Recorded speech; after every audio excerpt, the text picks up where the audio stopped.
boa tarde. Antes de mais nada, muito obrigado à direção do festival pelo convite.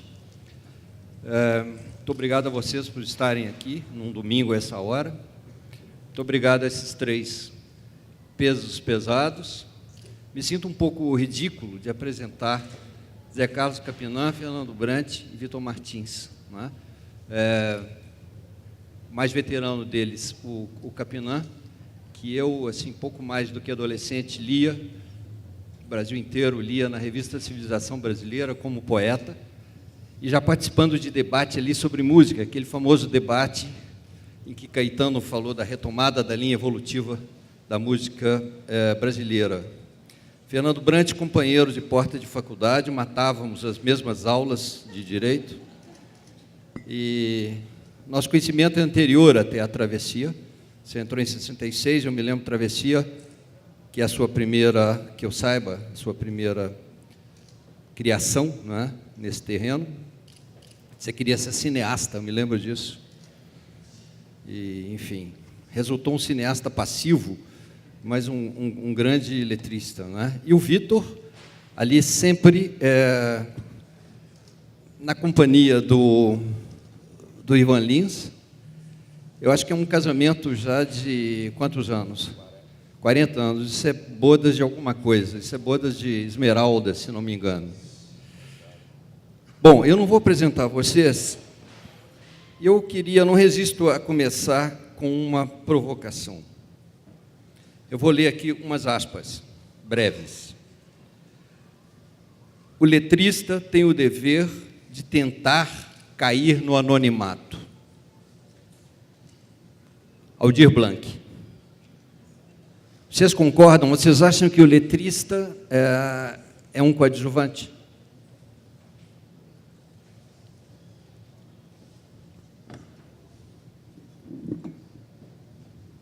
Alô? Alô?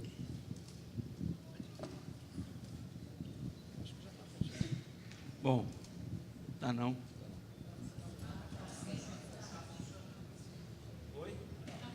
Está funcionando? Bom, dever não tem nenhum. Ainda mais de... só ter dever já está errado, né? Agora, eu não acho que seja... para o espaço público, são papéis diferentes. E, na realidade, eu, por exemplo, eu sinto e sempre senti que o fato de ter um nome público, mas uma imagem menos pública, me ajudou a entrar mais na vida do Brasil, porque eu sempre pude frequentar todos os ambientes, dos mais simples. Eu podia andar pela rua, conhecer pessoas que não têm nada a ver com o mundo artístico, e isso me ajudou muito. Então, ao contrário do Milton Nascimento, seu parceiro. Que não pode, porque onde chega tem lá, antigamente autógrafo, agora é voto, né? Mas isso aí até tudo bem. Mas ele não pode fazer as coisas que eu sempre fiz na minha vida. Então, isso reflete na obra conjunta. Capinã.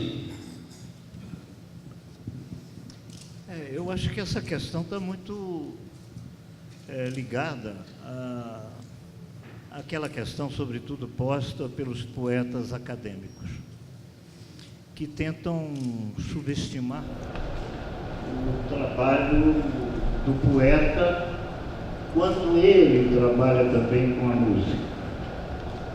Porque me parece natural, me parece primordial que a letra, ou o poema, o texto, estejam sempre ligados à música, não necessariamente subordinados, mas compondo um objeto que se completa, né, com a própria relação que seja estabelecida entre esses dois elementos, né?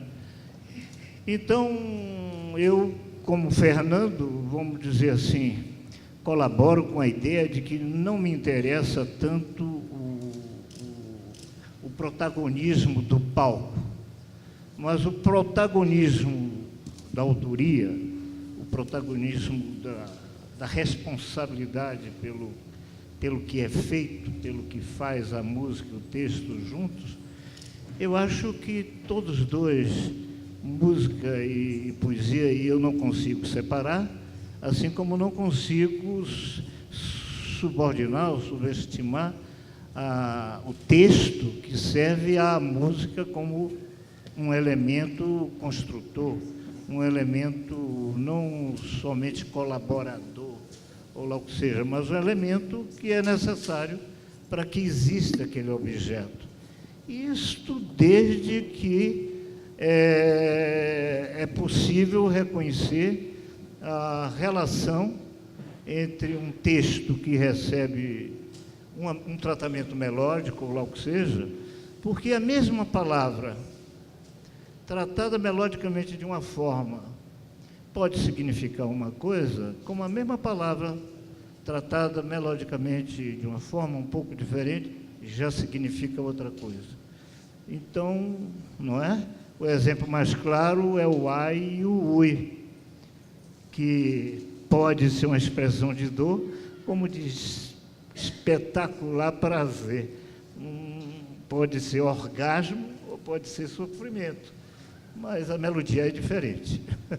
Tá, eu quero voltar depois a isso, porque você é letrista e é também poeta de publicar em livro, né? Esse é um outro assunto também que eu acho super interessante para a gente falar. Mas vamos ouvir o Vitor sobre essa primeira questão aí, essa provocação, que é óbvio que é uma provocação, porque não há brasileiro que não conheça algum verso de vocês, pelo menos. Eu acho que o anonimato é ótimo. Eu prefiro o anonimato. Como o Brant falou, eu também vou em todos os lugares da vida, entendeu? Sem nenhum problema. Se o Ivan entrar, dançou, entendeu? Acabou a festa. Eu prefiro o anonimato. E aí você consegue, por exemplo, as amizades mais sinceras, tudo mais tranquilo, muito mais, sabe? Eu prefiro. Eu não gosto dessas luzes, não, entendeu? Tá, eu queria saber de vocês agora, que vocês nos contassem aqui, como é que vocês botaram o pé nesse ofício, né? Eu me referi aqui ao cineasta frustrado, né, vamos dizer, que o Fernando Brant, que, enfim, é um jurista também que nós perdemos, né, no meio do caminho. Enfim, como é que um cara se torna letrista? Ou por outra, como é que vocês, cada um de vocês três, entrou nessa jogada que viria a ser a marca talvez mais forte, pública pelo menos? Fernando. Bom, como na pré-universidade e no começo da universidade, quer dizer, o meu leque de ação ou preocupação cultural era amplo. Tinha o cinema, realmente, porque abrangia todas as artes, tal. Literatura, teatro, música, que eu sempre fui apaixonado por música.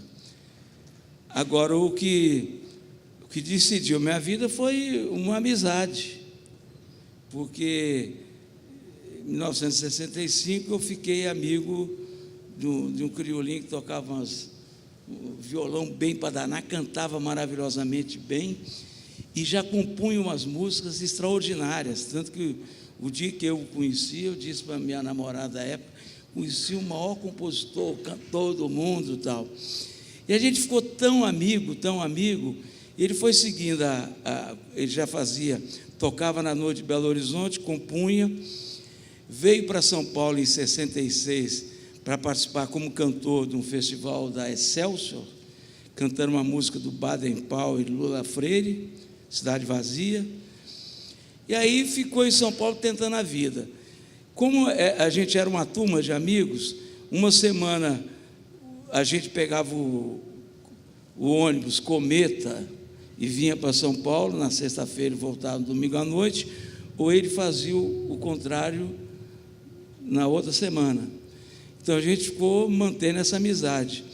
E um dia ele já era parceiro do Márcio Borges, já tinha feito algumas músicas com letras dele que eram excepcionais, que é o Pai Grande e Morro Velho. Ele me mostrou uma música em São Paulo e tocou, achei bonita demais. Ele falou assim: ó, essa aqui não é nem para mim, nem para o Márcio, essa é para você. E aí, na hora, eu levei um susto danado. Disse: não, o que é isso, não sei o quê.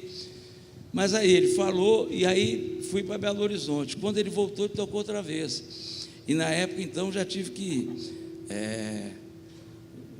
já tinha musicalidade e memória, porque a gente não tinha nem gravador, né? Então, eu fiquei com aquela música na cabeça e comecei lá fazer.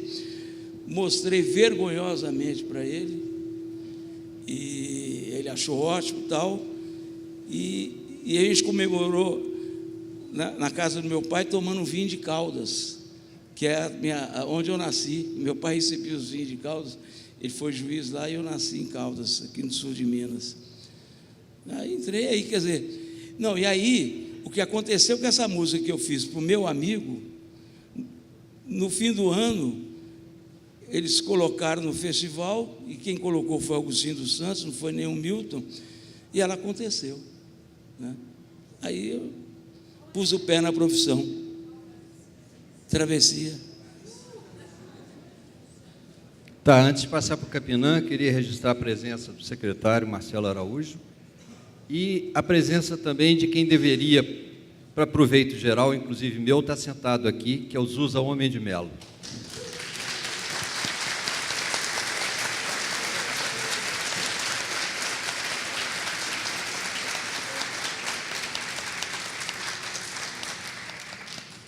Zé Carlos Capinã, como é que você começou nessa? Antes de... Zusa, muito obrigado pela presença e que nos responsabiliza mais, né? Mas eu comecei por conta de um movimento cultural chamado Centro Popular de Cultura. CPC, famoso CPC da Uni. Que era um movimento liderado por intelectuais do Rio de Janeiro, São Paulo, entre eles Odovaldo Viana Filho, Cacá Diegues, Leão Istman, e daí por diante. Esse movimento alcança também a UFBA, a Universidade Federal da Bahia, onde eu acabava de entrar, né?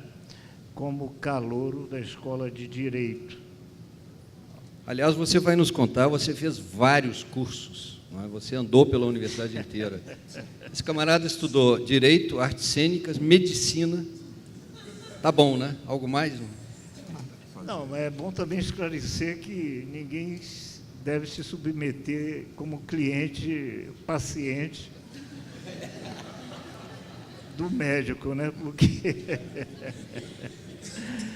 a responsabilidade seria do próprio paciente, não minha. Mas foi o único curso que eu também concluí, foi o curso de medicina. Direito eu fui impedido de concluir justamente pela militância cultural no Centro Popular de Cultura. Eu tinha feito uma peça, que era uma peça que naquela época a palavra subversão era muito usada, e também era uma palavra tabu, ou seja, se você era um subversivo, você tinha que ser impedido de produzir os objetos da subversão, que era derrubar o sistema e essas coisas todas, que fizeram parte de uma utopia brasileira na época que eu comecei a estudar Direito. E aí, na militância do CPC, eu tive um amigo e parceiro, que é o primeiro parceiro, já editava em livros, mas nós fizemos um musical chamado Bumba Meu Boi, que é musicado por Antônio José, que todos vocês conhecem por Tom Zé. Então, esse foi o meu primeiro parceiro e esse foi o meu primeiro texto que teve a música como, né, que foi musicado. Então é aí que começa essa loucura, e depois, como eu não pude continuar morando na Bahia, eu fui para São Paulo, Rio, participei dos festivais, e a vida de poeta ligado à música começa aí, com os festivais, sobretudo o Festival da Record, de 66 e 67, quando eu faço Ponteio. Ponteio com Edu, né? Ponteio com Edu Lobo. Vitor Martins, há uma história que eu não sei se é verdadeira, que você, ainda bem garoto, cruzou ali na Praça da República com o Baden-Powell. A Praça da República é perigosa. Hã? A Praça da República é perigosa. Pois é. Mas Não, no mas caso é foi verdade. benéfica, né? Porque você teve esse encontro com o Baden-Powell. E como é que foi isso? Você... É o seguinte, eu fazia umas letras, mas eu não tinha parceria, não tinha parceiro, não conhecia o meio musical nenhum, ninguém. E eu estava passando por uma fase muito difícil da vida, aliás, como sempre. Né? Aí eu trabalhei de adicionista no hotel, fechava as contas dos hóspedes de madrugada, o cara pagava, nem sei se dava tudo certo, mas tal. E eu fazia do hotel Excelsior e do Excelsior Apartamentos, que era do mesmo dono. E aí o pessoal que trabalhava lá comigo falou: pô, você sabe quem está hospedado aí? Eu falei: não, o Baden-Powell. Eu falei: pô, brincadeira, tá hospedado aí e tal. E eu falei: pô, vou ter que chegar no cara, mostrar alguma coisa, fazer, né? E o cara, com tudo, canto de ossanha, tocando no rádio desesperadamente. É uma coisa linda, né, tal. E aí, rapaz, ele estava na porta do Hotel Excelsior, do apartamento, com um rapaz negro, bonito, assim, bem arrumado, de terno, conversando. E eu cheguei, falei: ô, Baden, Chega um pouquinho mais perto. eu cheguei para ele e falei assim: ô, Baden, eu faço umas letras aí e tal, e como é que eu faço? Ele falou: fala uma aí.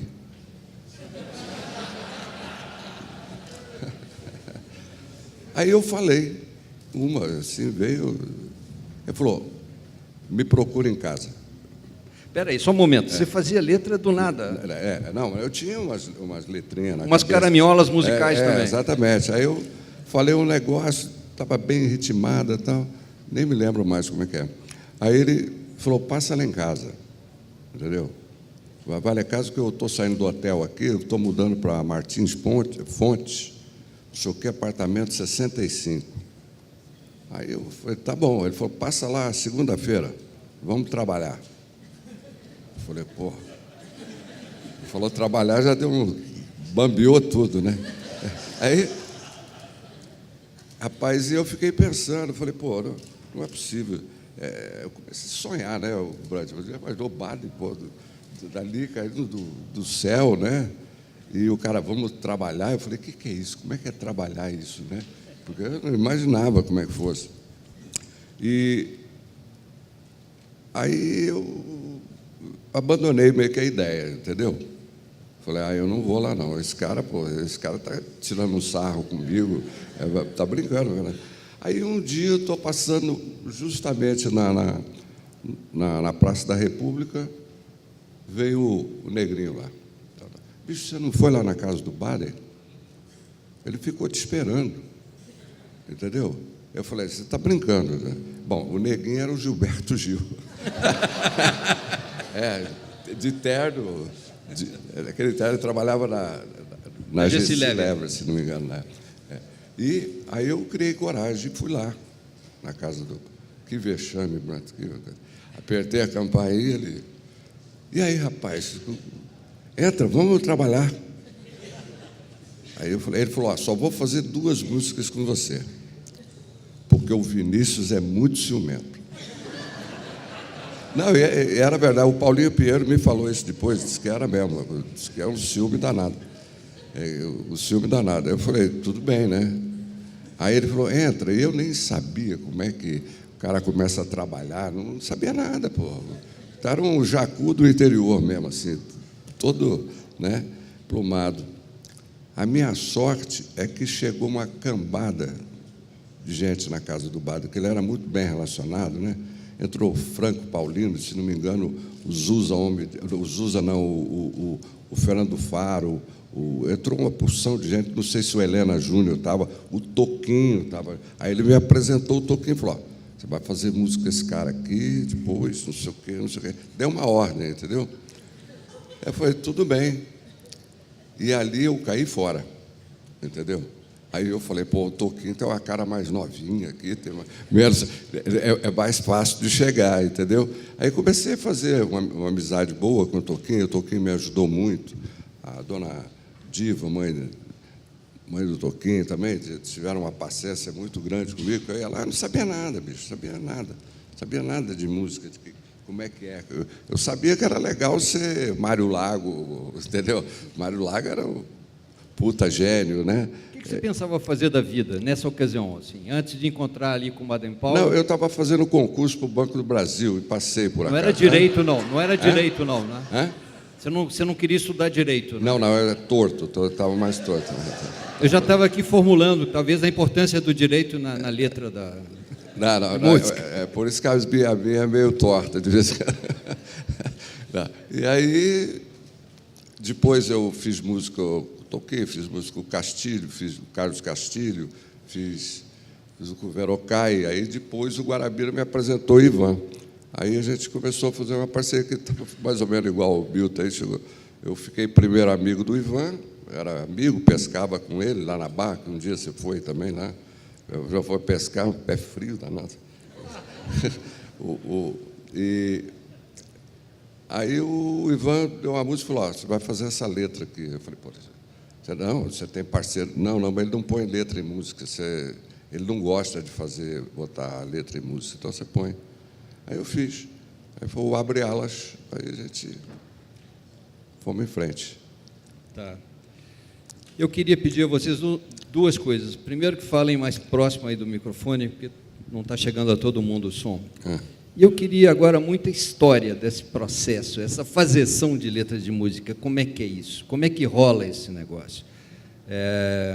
Se acontece, às vezes, de vocês terem um texto e alguém musicar, ou se vocês fazem aquilo, sabe Deus em que circunstâncias, juntos ali numa festa. Francis Raime e Vinícius, né, fizeram uma festa em Petrópolis, ali no meio daquela bagunça. Ou se vocês levam para casa aí uma fita e se põem a matutar o que dá para fazer. Se vocês conversam com o músico e ele passa uma ideia, olha, isso aí não pode ser uma música de amor, não, eu gostaria que fosse mais de ódio, sei lá, estou dando um exemplo, não é? Se tem alguma, como é que funciona isso? O cara liga para você e você não encontra todo mundo na Praça da República, então como é que é o negócio? Não é todo mundo. Começa, né? Bom, no meu caso, exatamente quando eu comecei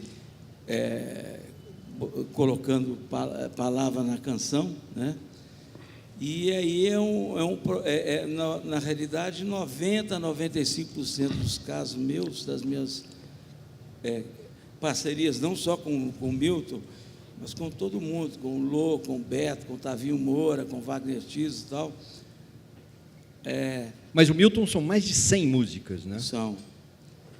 E, normalmente, ele fazia a música e me mostrava. No começo, não tinha nem gravador cassete, depois, na realidade, na época nem tinha cassete, era um de rolo horroroso. Geloso.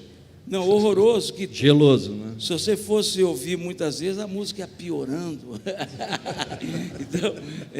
Então você tinha que aprender logo. E depois veio o cassete, que na época foi uma melhora sensível. Tem também os casos de eu fazer letra, ou a gente tem um projeto, aí ele está fazendo umas músicas, eu fazia umas letras para ir trocar depois, né? Você fazia do nada a letra? Às vezes do nada, às vezes... Que nem o Vitor lá, no começo. Não, do nada não, porque a maioria eu faço com a música. Então a música é a parceria minha com a música, com a melodia e a harmonia. Então eu ficava ouvindo, fico ouvindo, para descobrir o que aquela música quer dizer para mim. Aí, normalmente, quando eu acho o mote, né? Mas espera aí, esse mote nunca tinha dado pelo Algumas autor? vezes, sim, algumas vezes, mas é minoria.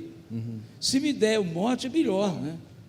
Porque já com a ideia pronta, você desenvolve, né? Mas, na maioria, eu tinha que ficar lá ouvindo, lá, tentando descobrir, me xingando de burro, que eu não conseguia ter ideia, mas a maioria sim, mas bem maioria mesmo. E aí tem as que eu fiz letra antes.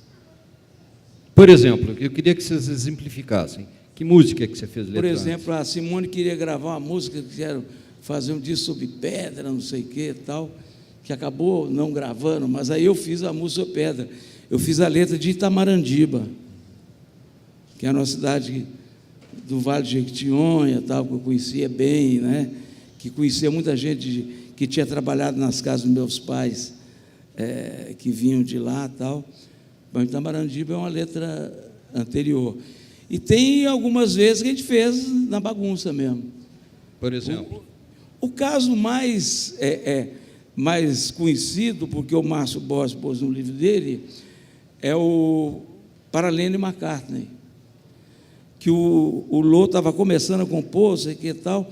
A gente chegou na casa dos pais dele e ele mostrou a música e queria que eu e o Marcinho fizesse a letra. E como tinha duas partes, a gente resolveu então dividir. Você faz uma parte, eu faço outra, depois a gente vê-se, né? E enquanto a minha namorada fazia um macarrão, a gente fez a letra. Então, antes do macarrão, já estava todo mundo cantando. E que parte que você fez? Eu fiz a segunda. Sou do mundo, sou Minas Gerais. Tá certo. Fernando, vamos ver se me falha aqui a memória. Eu me lembro naquela vagabundagem de porta de faculdade, você me contar que você queria fazer uma música que começasse com um advérbio.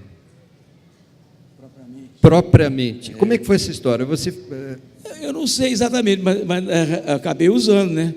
Porque na música do Tony Horta, que cabia de cara, foi propriamente eu sou, né? Durango Kid. Durango Kid. Que é isso, que de repente é isso, você pega uma palavra assim que te... né?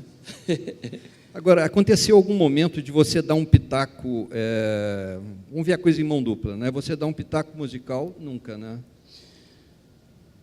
Muito pouco.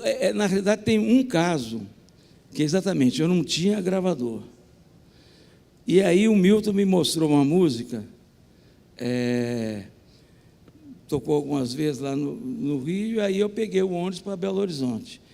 E eu fiquei impressionado com aquela...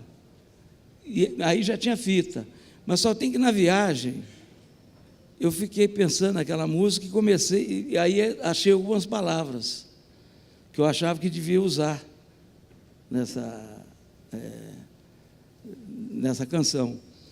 Então, para guardar as palavras, que eu não tinha nem lápis, nem papel, e nem gravador lá, eu estava viajando lá, né? Então, eu fiz uma melodia para essas palavras. O Milton aí depois eu ouvi a fita, fiz a letra, e tinha aquele negócio ali que eu tinha guardado, né? Um dia, assim, meio assim, timidamente, eu falei com o Milton, eu tinha feito um negócio aqui e tal, e aí ele assumiu como introdução da música, que eu guardei assim: clareira na noite, deserta procissão, nas portas da arquidiocese. E aí começava. Isso é seu, então? Hein? Isso é seu? É. Olha só. Sentinela dessa época. É mais ou menos da mesma época. Sentinela e Beco do Mota, né? Não, porque aí entra o Beco do Mota, né? Clareira na noite, né? E o Milton recebeu bem, achou legal? Achou legal e pôs, gravou. Agora, estou antecipando aqui um tema, mas vamos espalhar ele de uma vez, né? O caso do autor da música que não concorda com a letra ou que quer mudar um negócio, né? Tem o caso clássico lá do Tom Jobim com o Chico Buarque, né? Em diversas ocasiões, que ele recebia a letra, em princípio ele achava ótimo, e aí em seguida começava a avacalhar o negócio, né? O retrato em branco e preto, que ele objetou para o Chico, todo mundo conhece isso, né? Que na verdade é retrato em branco, não, em preto e branco, a expressão é preto e branco e não preto e branco, né? Aí ele queria de todo jeito que o Chico mudasse, e o Chico falou, então tá certo, então eu vou colecionar mais um tamanco.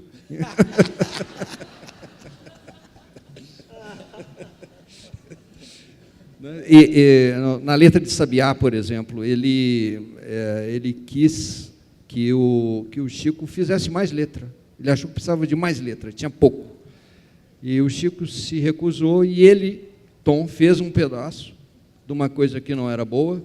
Eu tive uma cópia dessa letra, perdi, infelizmente, quando eu estava trabalhando com o Chico exatamente nisso, né? E mais adiante o próprio Tom falou, não, então não vamos botar essa bobagem que eu fiz aqui. Mas acontece isso, de o cara dizer, o Milton dizer para você, olha, isso aí não está bom. Na realidade, a gente não tem isso. Normalmente, a gente sempre achava, pô, você descobriu o que eu queria falar, não sei o que e tal. Quer dizer, a maioria das vezes. Pode ser que, se, às vezes, uma coisinha, uma palavra, assim, às vezes tem acontecido, mas aí a gente trabalha e acha. Mas você não lembra? Eu queria que sempre, que possível, vocês se lembrassem de exemplos concretos. Na música tal, a palavra tal era essa e depois mudou. Não, não, né? Não. Capinã, e com você, como é que é isso? Olha, O processo de fazer, vamos chegar lá. Eu prefiro fazer a letra. Antes de... Chega mais pertinho, tá? Antes da música, eu prefiro fazer a letra, porque eu tenho mais facilidade de, não só, né, a ideia, desenvolver a ideia, como também a noção do ritmo e da coisa. Fica mais fácil quando você não tem uma coisa anterior, né, para você fazer. Eu sou péssimo para botar letra em música, porque acabo fazendo uma coisa meio que, sei lá, sem alma, sem coisa, a obrigação de corresponder o número de sílabas ao número de notas, a não ser quando você pega naturalmente a música e por aí vai, assovia e facilita e tem bom ouvido para a música, coisa que eu, às vezes, não tenho. Então, as músicas que eu fiz, já tendo uma música preparada, deram até certo, mas, na verdade, por exemplo, são poucas, né? Era 1, era 2, era 100. Era o mundo chegando e ninguém que soubesse que eu sou violeiro, que me desse amor ou dinheiro. Era 1, era 2. Essa tinha a melodia pronta, ponteia. A música ajudava e também são versos mais simples de serem feitos, porque são versos de 7 sílabas, versos que eu sabia usar com muita facilidade, por conta de ser um bom leitor de livros de cordel e da poética brasileira, basicamente popular. Ela era o baião e outros ritmos bem populares, eles são feitos com versos de 7 sílabas. Então, eu tinha muita habilidade para trabalhar com versos de 7 sílabas, e isso facilitou a fazer a letra de ponteio, até porque ela também tinha um refrão, que era: quem me dera agora eu tivesse a viola para cantar, ponteio. Então, facilitou também muito. E é uma música bem sucedida, porque ela permite não só o desenvolvimento de uma história toda, né, tranquilamente, sem precisar mudar a música. A outra música que eu fiz, já tendo uma música pronta, é uma música de parceria com Francis Raime, que se chama Dueto, que ele gravou com Gal Costa. Dificílima, mas eu fiz a música com esse cara. E a outra também, que eu considero bem sucedida, é Papel Machê. Papel Machê tinha já a canção pronta, não são versos heptassílabos, são versos livres até, sem uma métrica, né, formalmente similar em cada uma das estrofes ou cada um dos versos, e gosto muito desse resultado do papel machê.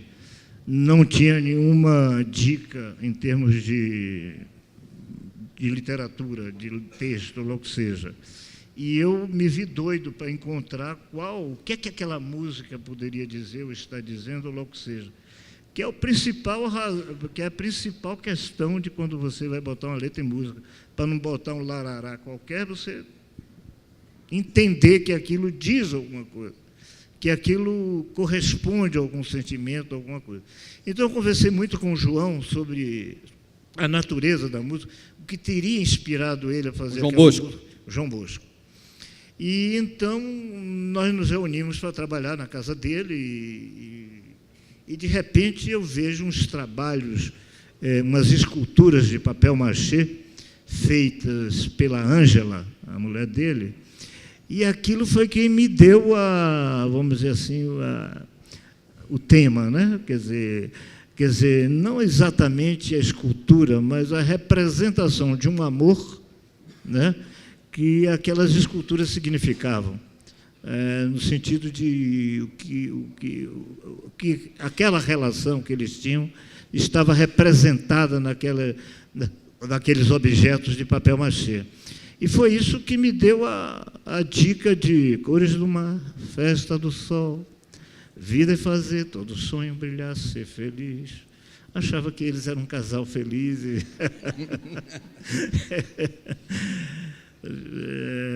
E por aí fui, né? Eu acho que é interessante, porque é uma música, é uma poesia que um amigo meu, um poeta também, Jorge Portugal, chama de o primeiro exemplo de uma música, vamos dizer assim, de um quadro que é abstrato, de uma certa forma, e também que corresponde a uma...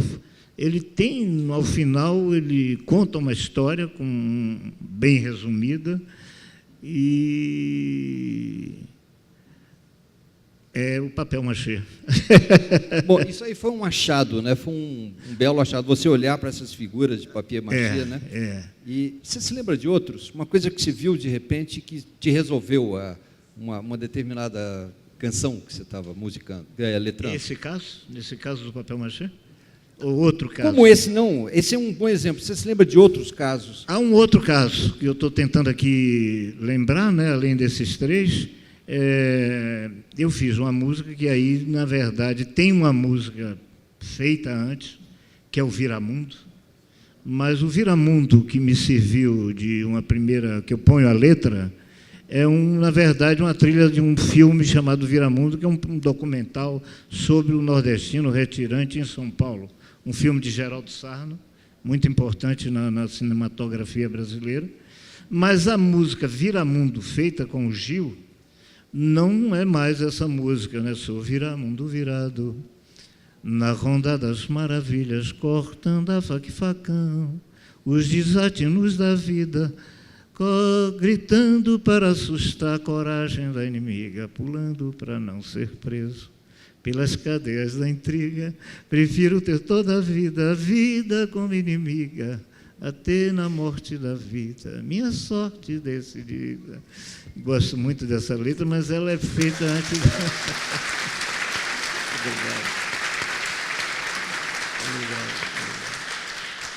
Bom, isso me obriga a cantar a segunda parte. Vamos a ela. Sou viramundo virado pelo mundo do sertão, mas ainda virei esse mundo em festa, trabalho e pão. Virado será o mundo e viramundo verão, o virador desse mundo, astuto, mau e ladrão.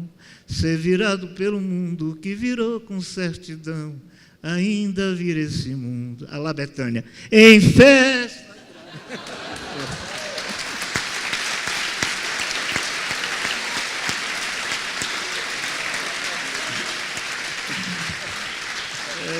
Essa música, essa letra eu adoro pela tríade, né? Pela festa, trabalho e pão, é uma espécie de síntese da utopia socialista, né? Que inclui festa, que normalmente o socialismo não considera alienação, futebol e outras coisas mais, mas na minha cartilha é diferente. Eu acho que sem prazer não há revolução. Opa! Vitor, para você, como é que é essa fazeção? Histórias aí, por favor. Olha, a maioria das vezes, a maioria mesmo, sempre é a música primeiro, depois a letra, né? Raras vezes aconteceu de colocar, dar a letra e tal, mas como o Capinã está dizendo que para ele é mais fácil fazer a letra e tal, e para o cara trabalhar depois, pode ser para ele, mas é muito difícil, porque você tem que metrificar, você tem que, né? Porque senão o cara não consegue colocar música também, entendeu? Você fala, tem muitos textos bonitos aí que não dá música, entendeu? Não tem condição. Então a gente desenvolveu uma técnica que era o seguinte: quando o Ivan me mandava uma música, e nem sempre você está com o gravador ou disposição, então a gente colocava um monstro em cima, a gente chamava de monstro em cima da música, que é para você ficar com o som da música decorando e tal, né? E teve um caso até muito engraçado, que eu tive um amigo que morreu há pouco tempo, Paulinho Albuquerque, que era um cara muito ligado a gente e ao mundo artístico lá no Rio de Janeiro. O Ivan tinha me dado uma música e eu vim aqui para São Paulo e falei, pô, vou botar um monstro aqui, ver se está legal esse som aqui, né? Se vai ficar legal, né? E aí cheguei em São Paulo, no Rio, aí na casa do Ivan, o Paulinho estava junto, eu falei, vamos ver se está legal isso aqui. Ele cantou. A hora que ele terminou de cantar, o Paulinho falou assim, se você mudar uma coisa aqui, eu te mato. E era o monstro, né, na verdade, que é o Velas Içadas, né? Seu coração é um barco de velas içadas, né? Que depois o Quincy Jones acabou ganhando um Grammy com essa música, né? E a Nana não quis gravar a música, que essa música é gozada porque o Ivan mandou para a Nana, né? E a Nana, vocês conhecem como é que é a Nana? Aí ela ligou para mim, dizendo, Vitor, olha, a letra está legal para caramba, mas a música, ó, não dá. Aí, no outro dia, ela ligou para o Ivan, entendeu? Olha, a música é maravilhosa. A letra, meu pai faz 10 daquela por dia, entendeu? É aquele traço. A Nana é isso, né? E a gente tinha mandado para ela.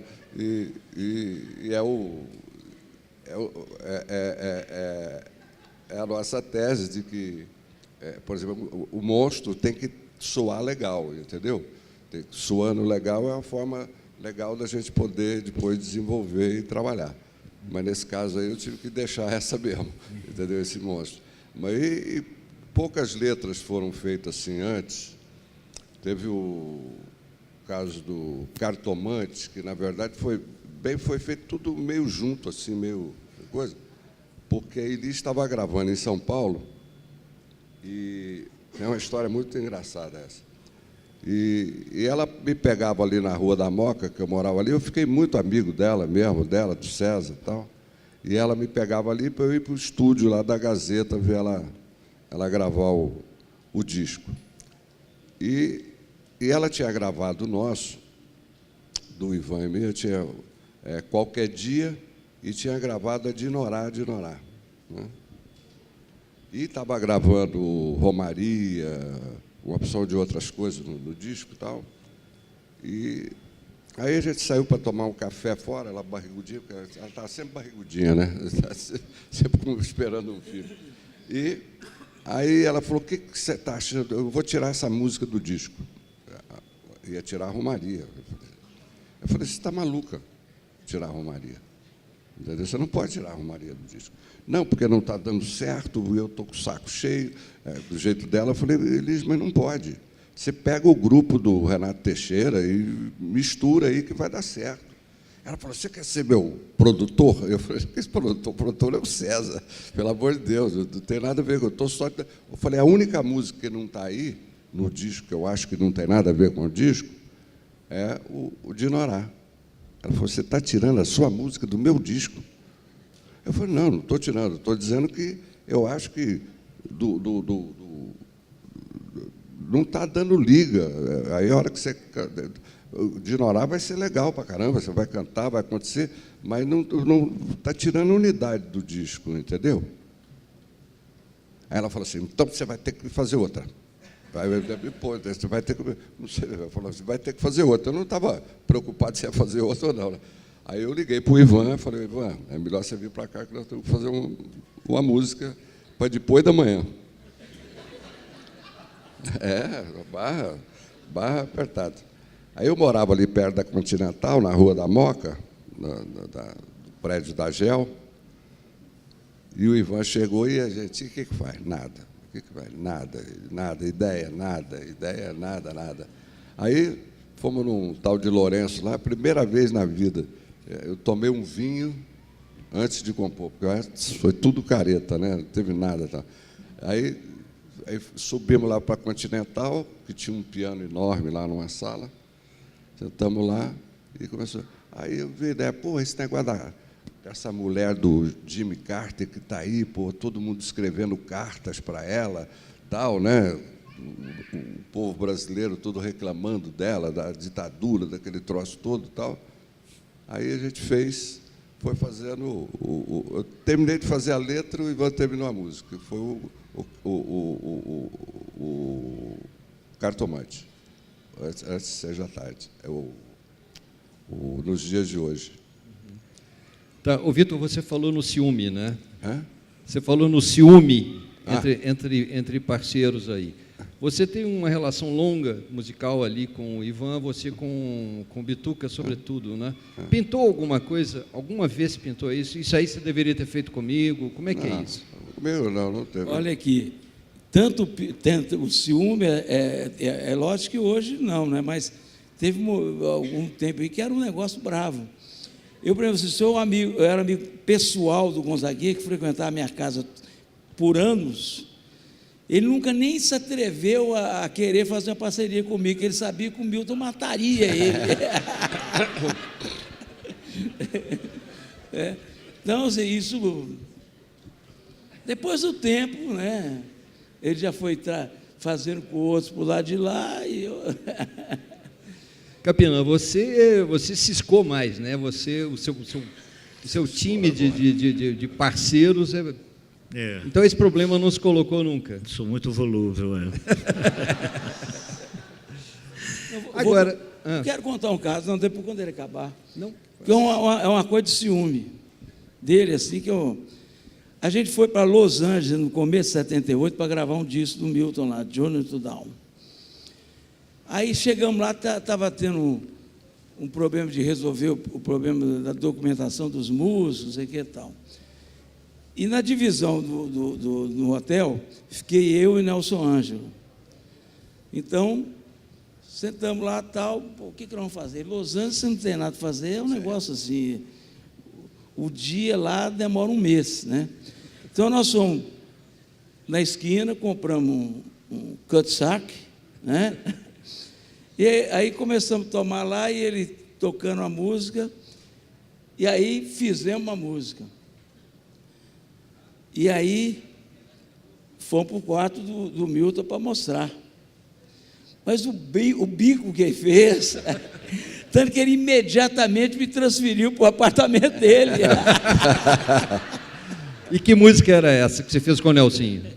Chama Coisa de Balada. Como é que é isso? A Simone só gravou. A nossa casa, como é que vai indo? Eu estou aqui. Sei lá, bom, por aí. Tem um tempo que eu não vou. E aí, lá no quarto dele, ele fez, do Milton já, o que originou Canção da América, que a gente fez primeiro em inglês, One Encounter, né, os encontros. Bom, eu não tinha entendido direito, mas essa questão do ciúme entre parceiros... Sim. Tá. Isso é muito comum. E a gente vive, inclusive, às vezes, Há parceiros que deixam de compor com você porque você parece ter traído, né, uma relação. Mas rola muito isso de essa coisa meio... Com você aconteceu alguma coisa? Você fazer... Acontece muito. Você se lembra de algum episódio assim, marcante, que nem o Fernando? Fernando, você? Fernando? Não, igual o meu. Igual o de Fernando? Meus parceiros são mais discretos, embora usem a retaliação com muita frequência quando você... Eu tenho um parceiro baiano e santamarense. Não sei se vocês conhecem algum santamarense, mas se alguém conhece, parece que sim, muita gente riu. O santamarense é de um barrismo extraordinário, não tem igual. E eu tenho um parceiro chamado Roberto Mendes, que é um excelente parceiro, com quem eu fiz coisas que eu gosto muito, como Macemba, que é uma música que eu tenho muito carinho por essa música, gravada por Maria Bethânia. E é um cara extraordinário e extraordinariamente bairrense. Basta contar que ele vai fazer shows em Salvador e vai dormir em Santa Amaro todas as vezes, que não é nada perto. Tem 100 e alguns quilômetros para, depois da meia-noite, você se arriscar a voltar para dormir em casa. Mas ele é assim e ele detesta que você faça uma música com alguém mais, inclusive irmão dele. Eu sou parceiro do César Mendes, que é irmão deles, e faz Roberto ter crises de raiva assim terríveis. Ele se acha sempre o melhor, como todo santamarense se acha, né? E é insuportável, Roberto, ao mesmo tempo irresistível, porque além de ser um grande músico, um grande parceiro, é um grande amigo. Mas é isso, eu tenho muitos problemas com o Roberto, sobretudo. Eu tenho música com quase a maioria dos contemporâneos, né? Macalé, Paulinho da Viola, Edu Lobo, Francis Raimes, Caetano, Gil, uma imensidão de gente que eu gosto de trabalhar. E gosto também de trabalhar assim, com diversidades, porque nem tudo é igual ao que a gente faz, né? Nem tudo pode representar aquilo que você faz do jeito que você acha que... Tem almas mais aproximadas de algumas coisas nossas do que outras, né? Eu considero, por exemplo, que há uma distinção muito grande entre o que Edu faz, o que Paulinho faz, o que Gil faz. São compositores, intérpretes com uma relação muito diferenciada com a poesia. A relação que tem Paulinho com a poesia não é a mesma, que tem Edu, que tem o Gil, cada um com uma coisa diferente. O Gil, por exemplo, é capaz de musicar letras imensas e acompanhar as mudanças, inflexões internas da letra com variações musicais muito apropriadas, né, muito próprias, muito coisa. E isso torna o Gil um parceiro muito especial, muito... interessante. Eu fiz com o Gil, por exemplo, músicas como Sou Louco por Ti, América, que há internamente uma mudança de climas e situações e ritmos que ele desenvolve com uma naturalidade incrível. Como fiz com ele uma música chamada Água de Meninos, que é sobre o incêndio de uma feira em Salvador, que é imensa, que é uma catilinária que ele traduz com uma facilidade extrema, com um jeito incrível de... Assim como outras imensas, que a gente, no início, fazíamos letras até pensarmos que aquilo poderia ser mais palatável, até se tivéssemos dosado com menos, né, com coisa, até pensar nisso demorou um bocado, e a gente fez letras... Por exemplo, você se lembra de alguma dessas grandes assim? Eu citei umas duas, né? Sou Louco por Ti, América, eu citei Água de Meninos, poderia citar mais algumas que agora fugiram. E fiz também letras muito curtas com o Gil, como o próprio Viramundo, que é uma letra com 2. Como fiz letras que talvez não haja letras tão curtas como, por exemplo, nem o gato, nem o rato, nem Patativa do Norte, nem o ato, nem a vida é mais ativa que a morte. É só isso. Como também fiz outras curtíssimas, assim, com o Edu, com essa... Capinã, você eu não sei, não estou me lembrando aqui, mas esses dois, o Vitor e o Fernando, em várias ocasiões vocês saíram da, vamos dizer, da monogamia musical e fizeram, sei lá, um ménage à trois musical. Não é? Como é que é isso? 3 pessoas compondo uma coisa. Como é que se passa? Você com o Aldir Blanc... Isso eu falo, mas antes eu queria falar dos ciúmes aí. Tá. O ciúme da parceria nunca pintou, não. Agora, das cantoras, essa eu cheguei a apanhar. Como é que foi isso? As cantoras, elas têm um ciúmes da outra que é um absurdo. É uma área muito perigosa, você tem que chegar muito devagar, entendeu?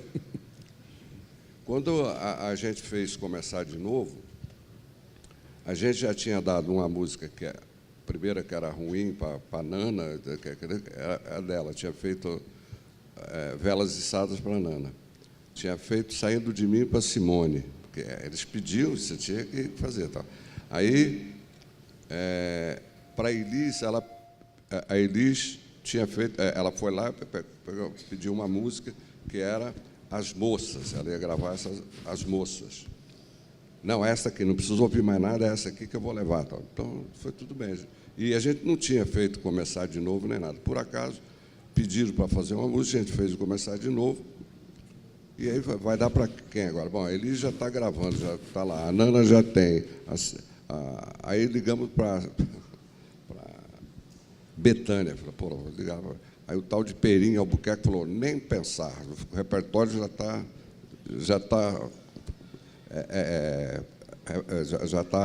está fechado. Não, tudo bem. Depois ela reclamou que ela nunca mais fecha repertório nenhum, né? E aí falou, pô, vamos falar com a Simone e tal. Aí a Simone gravou. E aí a abertura do Malu Mulher, aquele sucesso todo e tal. E aí, bicho, eu ciúme. Aí eu desço. Você conheceu o Degrau lá no Rio de Janeiro? Conhece o Degrau? Um restaurante lá famoso. Eu estou descendo o degrau, né? Estava eu, quem não sei, eu estava descendo. Aí o Tom Jobim estava sentado numa mesa lá, né? Que ele sempre ficava por ali. Ele falou, e aí, velho, tudo bem? Tudo bem, tudo bem, mas tá. Ele falou, ó, quem mandou você fazer sua Garota de Ipanema? Eu falei, a Nana está aí e está a fim de te pegar. E a gente tinha um medo da Nana, porque ela era fácil. E eu entrei no toalete lá dos homens e tem uma divisão. E ela falou assim, se eu pegar aquele cara, eu mato. Era eu. É uma coisa, brincadeira e tal. E aí eu tive que sair, né? Quando ela me viu, a minha sorte, rapaz, que eu tinha começado a fazer uma música para ela mesmo, né? Que era, vem cá, meu menino, pinta e borda comigo, me revista, me excita, me deixa mais bonita, que é o Mudança dos Ventos. Ela falou, cara, eu falei, não, mas eu estou fazendo uma. Quando eu terminei de falar, ela falou, então tá bom. Aí, bicho, então tá bom, você não sabe o que é alívio que foi. Entendeu?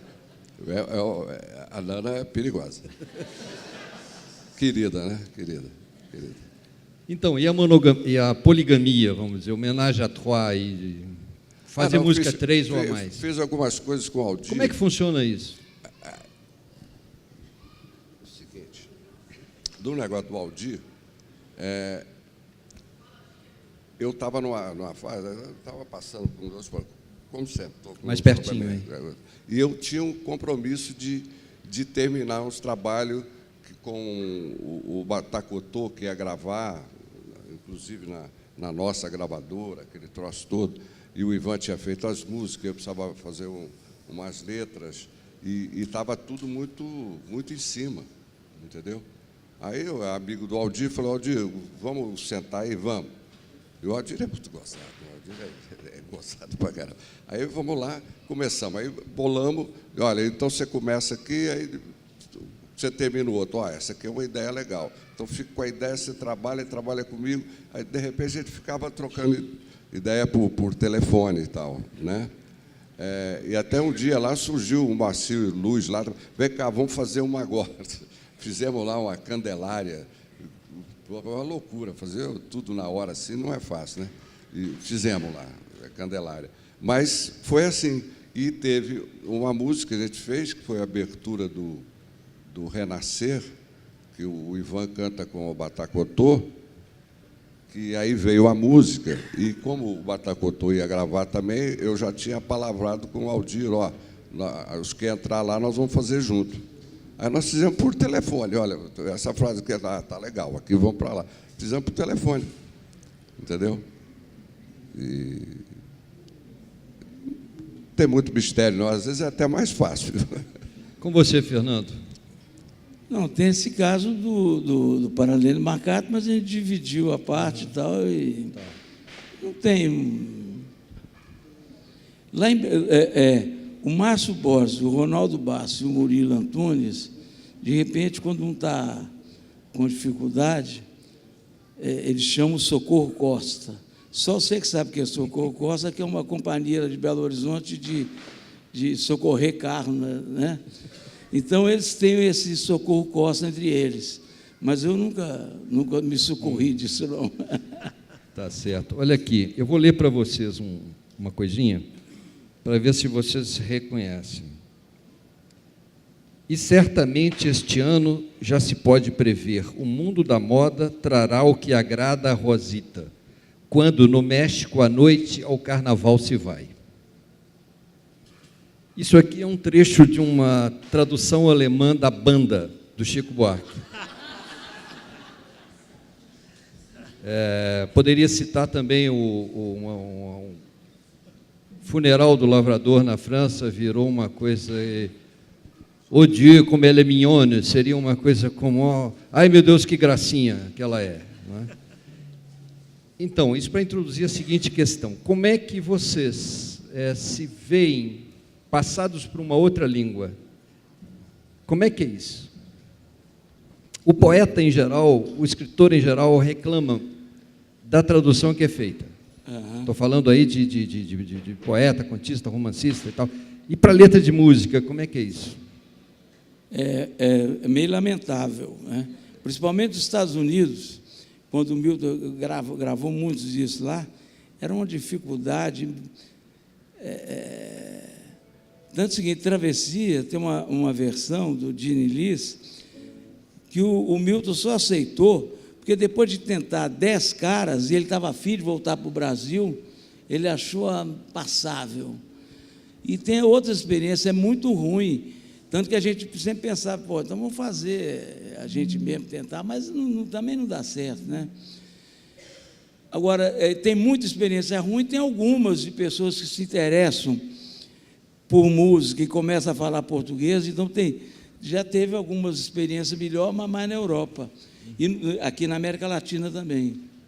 Queria que você desse exemplos assim, de canções que tiveram traduções. Na América Latina é mais fácil, por exemplo, a Mercedes Sosa nem fazia versão. Ela adaptava, por exemplo, Maria, Maria, ela canções e momentos. Ele pegava toda. Na realidade, é tão próximo que ela só mexia naquela palavra, fazia o equivalente em castelhano, né? Então, as gravações da Mercedes Sosa são todas muito boas. Capinã. Aquele Uruguai novo. Eu tenho um exemplo de uma tradução de Viramundo, que ele traduz por Mon frère brésilien, que seria o Viramundo. Mas... Fala no microfone. Mon frère brésilien, que seria o Viramundo. Mon frère brésilien. Viramundo. Mas eu não tenho muitas canções traduzidas. Sou louco por Ti América, que já é um portunhol, né? Uhum. Ela foi gravada por Célia Cruz também, que não gostava da letra, porque dizia que em espanhol não se diz "sou louco por ti", não se dizia "sou louco", "estou louco". Mas ela própria diz, e eu tenho textos em espanhol que dizem "sou louco". Eu acho que não é uma coisa verdadeira essa coisa de não poder dizer "sou louco", não é? Porque estar louco, na verdade, é uma coisa diferente de ser louco, né? Claro. Mas você pode também ser ou estar louco em espanhol. Vitor, você e Ivan Lins têm um grande número de canções traduzidas, né? Como é que passou a arte de vocês para uma outra língua? Chegou a hora que eu desisti. Desisti. E tem um problema maior ainda com isso daí. É que o letrista americano, ele é tão pretensioso que ele quer tirar o letrista brasileiro de fora e ficar só ele com o outro parceiro. Você sabe disso, né, Brad? Hein? Brad, você sabe? Quer dizer, não É quer o lado dividir por econômico, três a é. coisa. Ele quer, fala, pô, eu vou falar inglês, pô, o que esse cara, entendeu? Mas isso cola, não? Ou vocês Não. conseguem impedir que aconteça A isso? sorte, Porque a ditado, sorte tal, lógico é que a editora é nossa, entendeu? Uhum. A gente é que tem o domínio disso. Que se está na Não mão autoriza, do outro aí, não autoriza. se está na mão do outro, já passa e sai, está tudo fora. Entendeu? Como várias músicas brasileiras passaram para trás, os caras. Entendeu? É uma coisa absurda. Não, o Jobim tem casos tá que brigando música até hoje. 80% é do versionista, o Gilbert, né? Estão brigando até hoje. Eles estão brigando lá, parece que agora estão ganhando. Tem que ir na justiça dos Estados Unidos. Eles se apropriam mesmo, aquele povo é danado. Viu? Quando tem dinheiro no meio... É brincadeira. Olha aqui, eu não tenho nada com a Receita Federal, mas eu queria saber o seguinte: a receita de letrista é uma coisa considerável? Quer dizer, hoje não pode nem comparar quando Dá a para gente você viver começou. disso? Você vive disso? Eu vivo. Você, Vitor? Sobrevivo Também. disso. Capinã? Eu não vivo disso. Não, mas também é por falta de... Eu fui muito... não fui profissional nessa relação com a minha obra, né? Então, Pontei, por exemplo, que deveria ser a música que deveria dar mais retorno, ela foi gravada mais do que qualquer outra música minha, muito gravada, e inclusive lá fora, né? Muito gravada. E eu não recebo direitos autorais de fora. Eu sei, não posso dizer que há quem receba por mim, no caso de Ponteio, mas eu não posso afirmar, mas eu tenho até o nome da pessoa que deveria estar recebendo. Mas nunca tentei mover uma ação, ou lá o que seja, em relação a isso.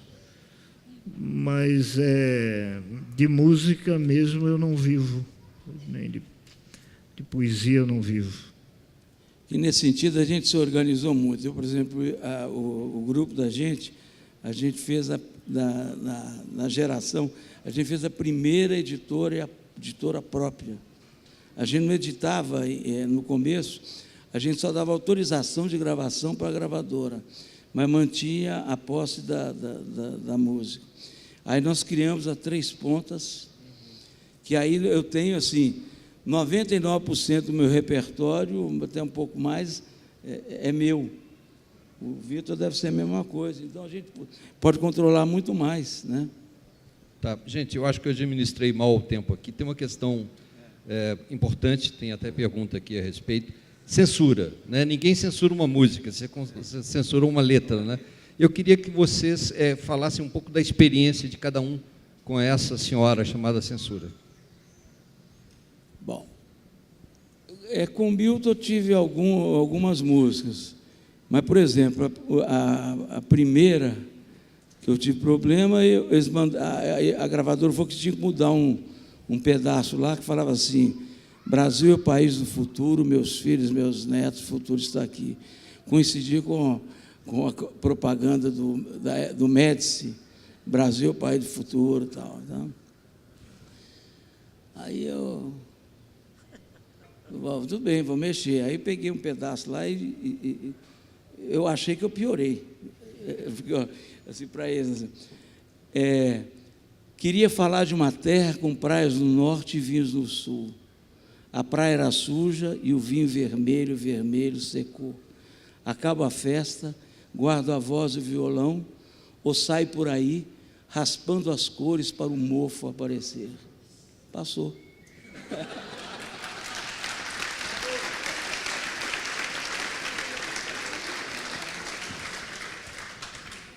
Depois fui parceiro.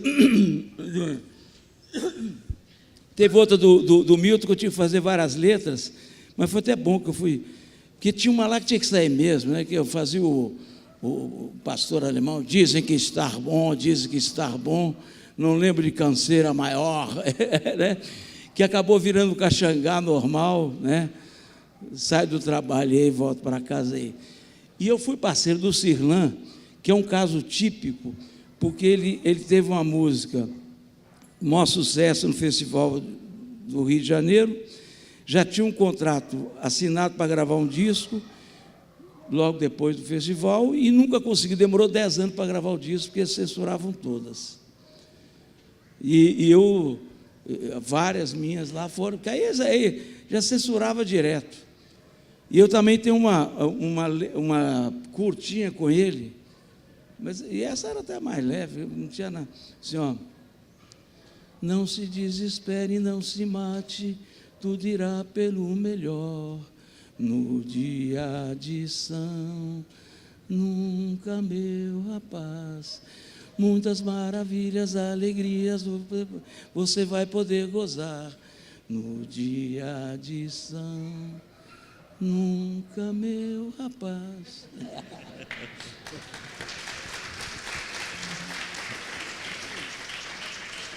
A minha música que está mais sujeita à censura, e não foi censura, era Sou Louco por Ti, América, que era uma música dedicada ao Guevara, né?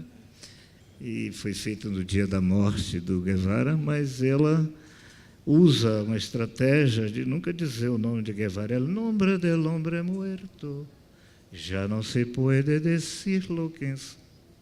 Antes que o dia arrebente, el nombre del hombre muerto, antes que a definitiva noite se espalhe em Latinoamérica, el nombre del hombre es pueblo, el nombre del hombre es pueblo.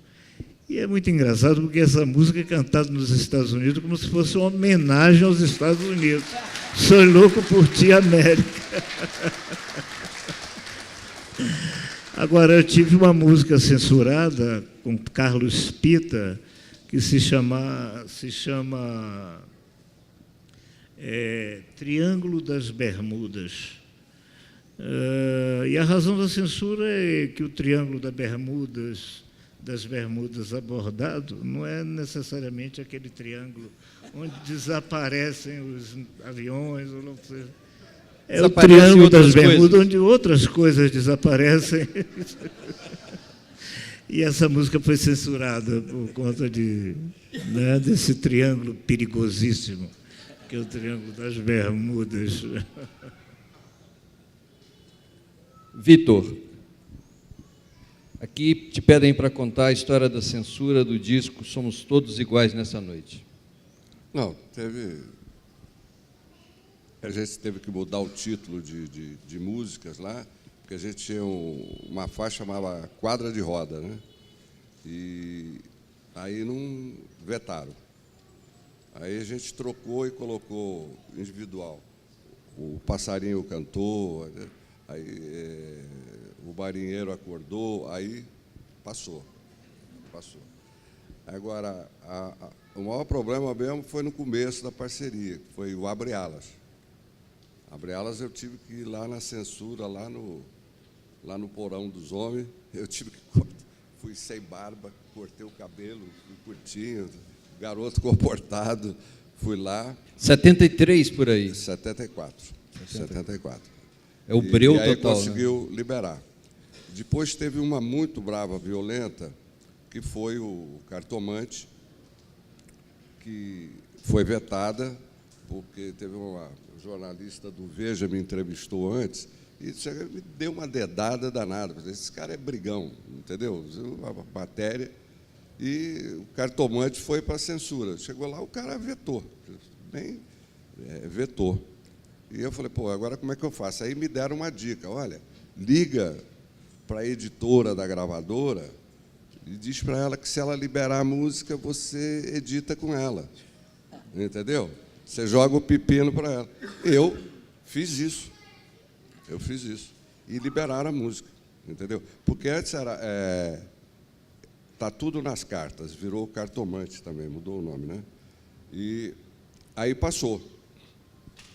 E logo, muito depois, eu vim saber, inclusive eu estava conversando com o Brant aí, que tem um artista, um compositor brasileiro muito injustiçado. Foi perseguido muito mais que Chico Buarque, muito mais que todo mundo. Mais pertinho. Taiguara. Uhum. Ele foi moeda de troca desses caras de gravadora para liberar música de outros autores. Entendeu? A censura lá prendia tudo.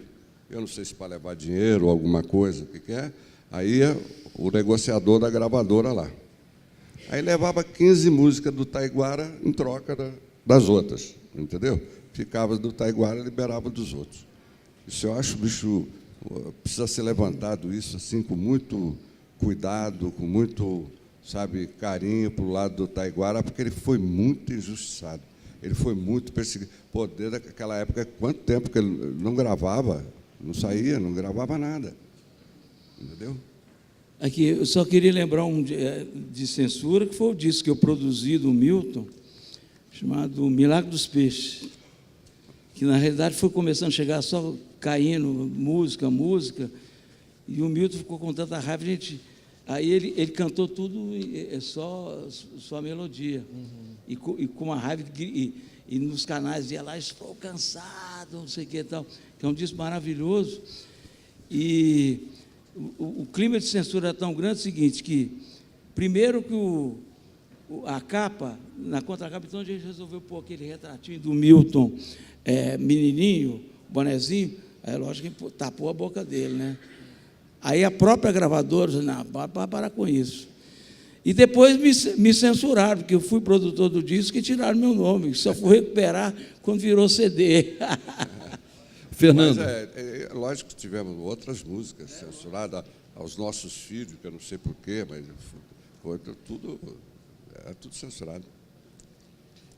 Bom, para encerrar aqui, eu vou fazer duas perguntas, uma para o Fernando, da Maria Isabel de Magalhães. Ela gostaria de saber, das suas criações, qual a que mais retrata, lembra e marca esse período de repressão no Brasil? Se tem alguma ainda? São Vicente. Acho que São Vicente. Hein?